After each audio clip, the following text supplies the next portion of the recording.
Fiona, it's been really hard. It's been probably one of my worst experiences in the den of 10 years. Welcome to WatchMojo UK, and today we're counting down our picks for the top 10 painfully awkward moments on Dragon's Den. Oh, I forgot to put the egg in. This is not taking into account Brian's figures. No, but I'm sorry. You see, I wasn't expecting that either. No. Before we begin, we publish new content every day, so be sure to subscribe to our channel and ring the bell to get notified about our latest videos. For this list, we'll be looking at the most uncomfortable moments in the British version of Dragon's Den. Let us know in the comments whether you'd invest in these ventures. Number 10, Golfer's Mate. There are many more better opportunities that I'm going to come across sitting here in this chair, and that's the reason why I'm not going to invest in you today. So I'm out. Thanks anyway. Not every awkward pitch is unsuccessful. Sometimes the Dragons are able to see through the uneasy delivery to a product that actually has a lot of promise. That was the case with Dennis Fuller's Golfer's Mate, which received an investment from James Caan for £100,000 and a 25% stake after negotiations. But that still doesn't erase the memory of his disastrous opening, where he repeatedly forgot the pitch he'd rehearsed and had to start over multiple times. I'm looking for an investment of £100,000 for a 12.5% share. I'm sorry, I really lost it. I do apologise. He continually reintroduced himself as Dennis Fuller, there to present his latest invention, much to the surprise and confusion of the Dragons. I'm here to tell you about my new company, Golfer's Mate, and my new products. I'm looking for an investment of £100,000 for a 12.5% share in the business. And I've gone blank again. Luckily, he did eventually get it right. Hello, my name is Dennis Fuller. I'm here to tell you about my new company and my new product, Golfer's Mate. Number 9, Busy Bits. You have to be a child at heart to become a toy inventor, which explains this bizarre pitch from the Fogels for their toy Busy Bits. Their childlike pitch is definitely too weird to be endearing, however, as Rachel talks on a pretend phone and discusses how the toys are proven to be addictive. Hello, Busy Bits, can I help you? She then hands out bags of the Busy Bits, which are a Lego or Playmobil-style construction toy, and lets the Dragons get hands-on. Even more awkward is when Duncan Bannatyne derides their product as being rubbish. I wrote down one word when I opened it and started using it. And the word I wrote down was rubbish. And you should stop spending your money on it. You've spent too much on it.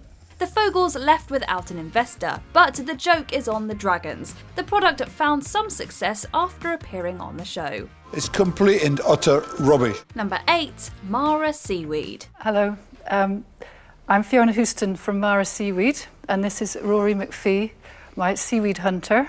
Though many people might not think of seaweed as delicious, it's abundant, cheap to harvest, and is being marketed by this entrepreneur as a healthier alternative to regular salt.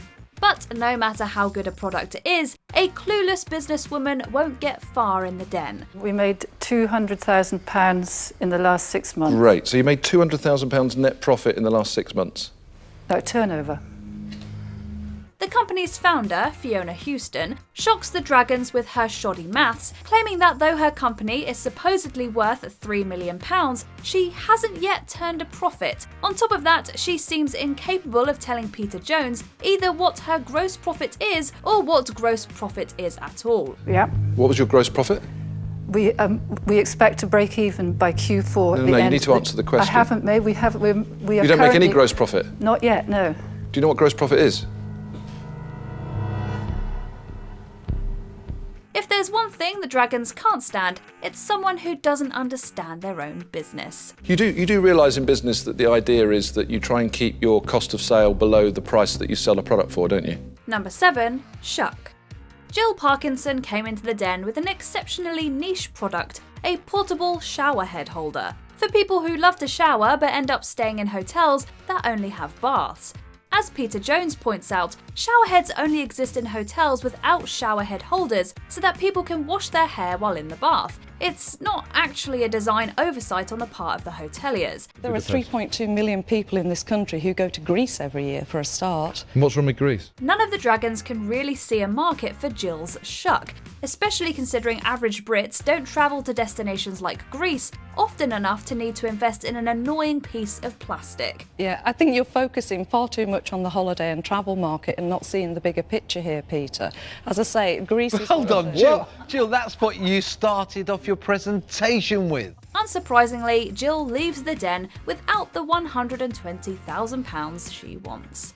Jill, seriously, you need a good shake. This is not going to happen. Number 6, Egg-Zactly Limited. We've devised a product that makes cooking eggs as easy as making toast. It's a sort of toaster for eggs. If you're going to pitch something on national television, you should probably make sure it actually works. Inventor James Dedden believes he's come up with a way to boil an egg without needing to boil any water at all. The pitch starts off baffling enough when he claims that making a boiled egg takes a lot of effort, when it's one of the easiest things to cook. I hope it's cooked. I'm afraid this one hasn't cooked properly, I'm sorry to say. Even worse, when he goes to demonstrate his water-free single egg cooker, it doesn't work. He cracks the egg and it's completely raw. Twice. This one hasn't cooked either. I'm terribly sorry. I know it hasn't. Despite all that, there's still a tense negotiation when two dragons make rival offers to Dedden, though it all fell through behind the scenes. Number 5, Door Jammer. So you fit it under the door, and then you begin to wind the jammer up till you get contact with the door. When a regular doorstop won't do, invest in a door jammer, an overcomplicated device that's supposed to stop people from breaking into your hotel room while you travel. Though there's definitely a market for security devices, the door jammer has a fatal flaw. It doesn't actually work. Nick Jenkins is able to break through the fake door they've attached to the jammer relatively easily. Shall I give you the final touch? But not brilliant. But then it comes out that the door jammer's inventors, Roger Willems and Phil Stratford, are multi-millionaires themselves who might actually have more money than some of the dragons. EBITDA's about 10 million. So you make 10 million a year? You got more money than me. Why exactly did they need to come on the show? Number 4, parcel boxes installed.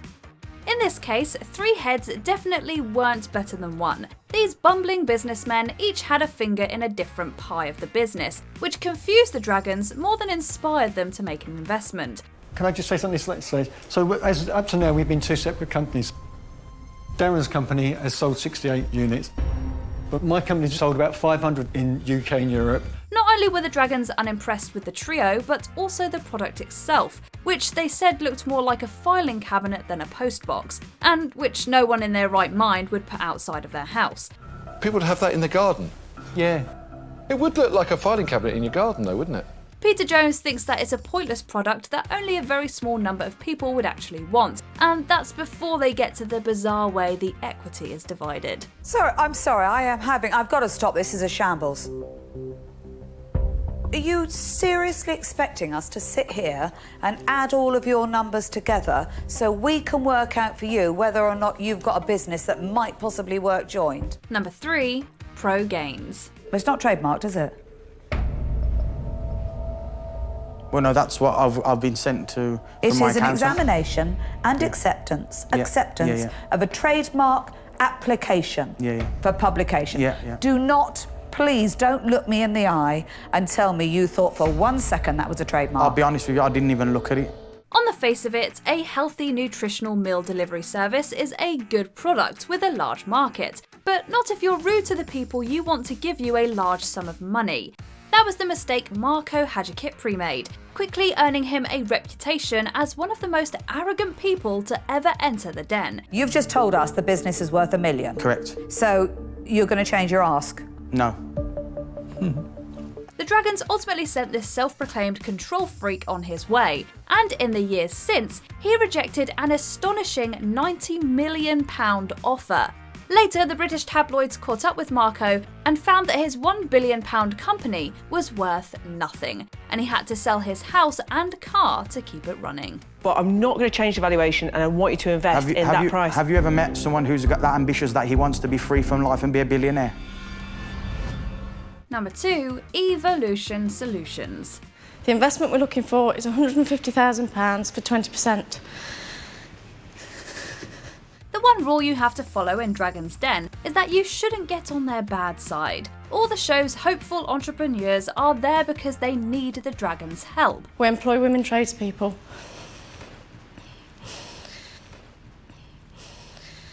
That's something the women from Evolution Solutions apparently didn't think of. Despite a shaky and extremely nervous start as they pitched their women-focused construction business, things quickly take a turn when Jude accuses one of the dragons of being sexist, when Theo Paphitis questions their equity calculations. Keep it simple. And the other one could be worth... We are women. We do, I apologise, but we face this You've got a terrible day. attitude. I tell you, on that point, I've got a serious issue with that comment. Theo is not happy with this, disliking the implication that he's not an equal employer. Unsurprisingly, their business never grew once when they left the den. Housing associations You and have authorities succeeded. that are You've very succeeded happy. at nothing. That's not strictly true either. You haven't got a business that makes any money, and you haven't even started a trading business. Number 1. Flow signals. Have you ever been driving and thought that those enormous red no entry signs just aren't enormous and red enough? A flow signal. Oops. It's gone the way of all demos. Well, neither has anyone else, including all the dragons who tore this nonsense invention to shreds back in the very first series. You are serious about this? Yes, go on. What a flashing light on a pole. Yeah. Yes, I'm serious about this. Derek Cozen's invention was based on the idea that no entry signs weren't good enough and needed flashing LEDs attached to them to make them even safer. Despite repeatedly claiming that many people do miss the signs, he doesn't have any evidence or research to back this up. The lady who runs the signs and signals doesn't like the idea. She doesn't like the idea. Okay, all right, well, another dragon, please interrupt me. He was advised to let the product go and not invest a single penny more in trying to make it happen. You win the worst invention ever to be brought into Dragon's Den today. Really? Do you agree with our picks? Check out this other recent clip from WatchMojo UK and be sure to subscribe and ring the bell to be notified about our latest videos.